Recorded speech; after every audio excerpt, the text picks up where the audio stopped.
Hello दोस्तों, स्वागत है आपका अपने यूट्यूब चैनल सीखो इंग्लिश 007 में। आज हमारा 30 डेज़ इंग्लिश रीडिंग चैलेंज का डे 2 है। आज हम एक बहुत ही दिलचस्प कहानी का हिंदी मतलब जानेंगे और उनका सही सही प्रोनाउंसिएशन भी सीखेंगे, यानी उच्चारण। वीडियो के अंत में आपके लिए एक होमवर्क भी रखा है, तो पूरी वीडियो ज़रूर देखिए। आज की हमारी कहानी है जिसका नाम है the elephant and his friends, एक हाथी और उसके दोस्त। अब यहाँ पे ये प्लूरल है फ्रेंड्स, तो यहाँ पे एक से अधिक है, ठीक है। तो चलिए शुरू करते हैं। Once upon a time a lonely elephant wandered into a strange forest. दोस्तों यहाँ पे वंस का मतलब है एक बार, अपॉन अ टाइम मतलब एक बार की बात है, यानी ये समय के लिए यूज होता है। वंस अपॉन अ टाइम ये समय के लिए एक बार की बात है। अ लोनली एलिफेंट एक बार की बात है, एक अकेला हाथी। वॉन्डर्ड का मतलब होता है भटकना, इधर उधर भटकना।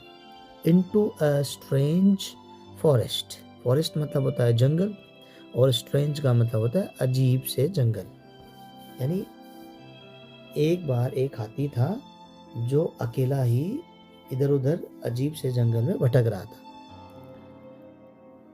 He was looking for friends. दरअसल हाथी जो इधर उधर भटक रहा था उस जंगल में, वो अपने दोस्तों को ढूंढ रहा था। लुकिंग फॉर का मतलब है तलाश करना या ढूंढना। किसको? दोस्तों को। तो यहाँ पे ये जो ही है ये हाथी के लिए आया है। He saw a monkey on a tree. ये सी की सेकंड फॉर्म है, ये यहाँ पे वर्ब टू है। He saw a monkey on a tree and asked, Will you be my friend? तो हमने देखा कि एक अकेला हाथी जो एक अजीब से जंगल में घूम रहा था, अपने दोस्तों की तलाश कर रहा था, तो उसे एक बंदर दिखाई देता है। सी माने देखना, सो माने देखा। He saw a monkey on a tree. वह बंदर को देखता है एक पेड़ पे और उससे पूछता है Will you be my friend? और उससे पूछता है क्या तुम मेरे मित्र बनोगे? The monkey replied, You are too big. तो हाथी जो है वो साइज में बंदर से बड़ा है, इसलिए बंदर ने हाथी को कहा कि तुम तो बहुत बड़े हो। You cannot swing. Swing माने होता है झूलना। Swing माने होता है झूला, झूलना। From trees like me. तो बंदर कहता है हाथी से कि तुम तो बहुत बड़े हो और तुम झूला भी नहीं झूल सकते पेड़ों के ऊपर मेरी तरह। लाइक मी, मेरे जैसे। मी यहाँ पे बंदर के लिए है ना। So I can not be your friend, इसलिए मैं तुम्हारा दोस्त नहीं बन सकता। Next the elephant met a rabbit. तो आगे चलता है हाथी, आगे चल करके एक खरगोश से मिलता है और खरगोश से भी वो वही बात पूछता है। He asked him to be his friend. और खरगोश को भी वह अपना फ्रेंड बनाने के लिए पूछता है। But the rabbit said, लेकिन जो खरगोश है वो कहता है You are too big to play in my burrow. ये जो burrow है ये इसको बोलते हैं मांद या बिल, ठीक है। बरो का मतलब होता है मांद या बिल, जहाँ खरगोश रहते हैं। के लिए the elephant then went to a frog. तो हाथी फिर एक मेंढक के पास जाता है और उसे पूछता है will you be my friend. उससे भी वही बात पूछता है जो उसने पहले बंदर से पूछी, फिर खरगोश से पूछा, फिर एक मेंढक से पूछता है। ही आस्क्ड द फ्रॉग, उसने मेंढक से पूछा, तो द फ्रॉग रिप्लाइड। अब यहाँ पे फ्रॉग उसको जवाब देता है you are too big to leap about like me. Leap का मतलब होता है कूदना या उछलना।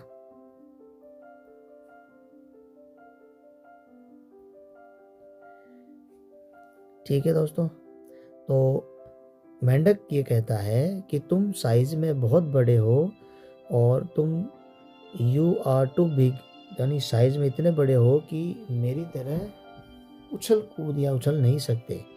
The elephant was very disappointed. तो तीनों की ये बात सुन करके हाथी जो है वो बहुत दुखी, डिसअपॉइंटेड का मतलब होता है दुखी। द नेक्स्ट डे, अगले दिन, the elephant saw all the animals in the forest running for their lives.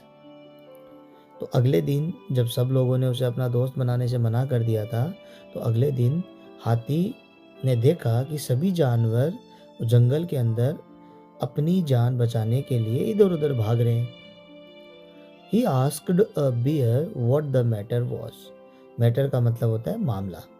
तो उसने एक भालू से पूछा, हाथी ने एक भालू से पूछा कि मामला क्या है आखिर। मैटर का मतलब होता है मामला, ठीक है।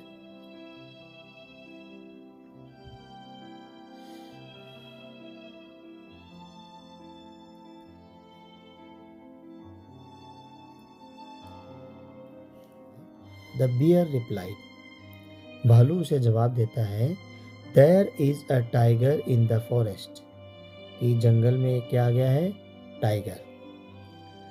ही is trying to gobble us all up, the animals all run away to hide. तो भालू उसे बताता है कि जो टाइगर है वो सभी जानवरों को गॉबल यानी निगलने की, खाने की कोशिश कर रहा है। The animals all run away to hide, इसीलिए सारे जानवर दौड़ रहे हैं, दौड़ लगा रहे हैं अपने आप को छिपाने के लिए। गॉबल यानी होता है निगलना।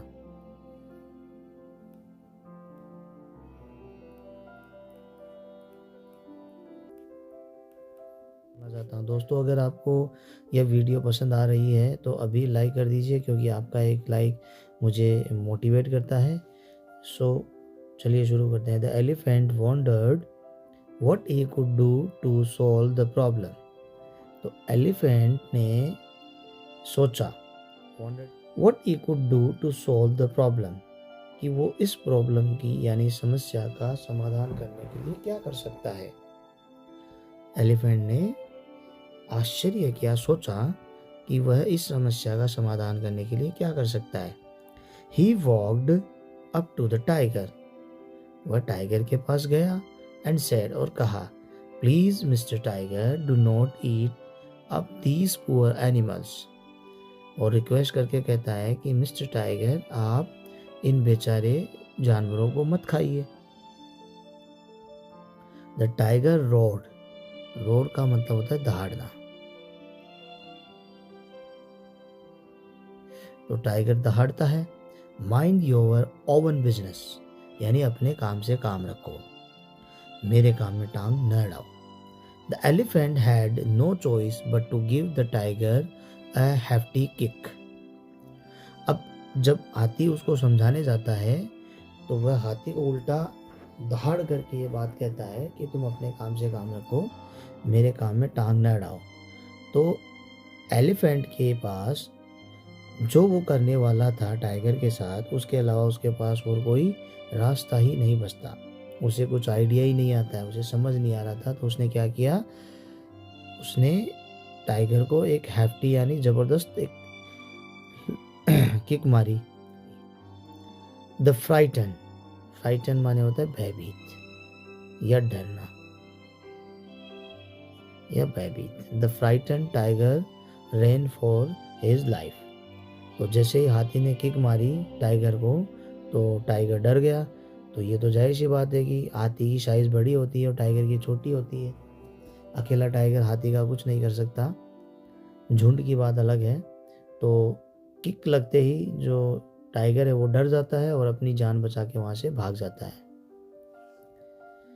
The elephant ambled back into the forest to announce the good news to everyone.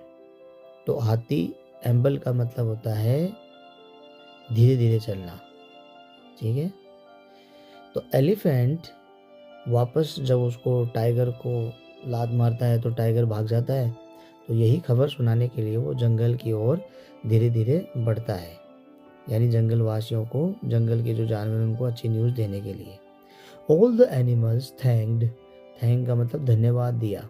The elephant, तो सभी जानवर हाथी का धन्यवाद करते हैं क्योंकि उन्होंने उस शेर को वहाँ से भगा दिया था। They said you are just the right size to be our friend, और सभी ने एक्सेप्ट कर लिया कि जो हाथी का शरीर, जो पहले वो बड़ा बड़ा कह करके उसे दोस्ती नहीं कर रहे थे, उन्होंने कहा यह राइट साइज है, यह सही साइज है हमारा मित्र बनने के लिए। तो दोस्तों ये थी आज की कहानी। अब बारी है आज के होमवर्क की। तो कमेंट बॉक्स में एक सेंटेंस आपको मैं दूंगा, उसे आपको इंग्लिश में ट्रांसलेट करना है। और आज की कहानी आपको कैसी लगी तो मिलते हैं नेक्स्ट वीडियो में डे 3 के अंदर। तो बने रहिए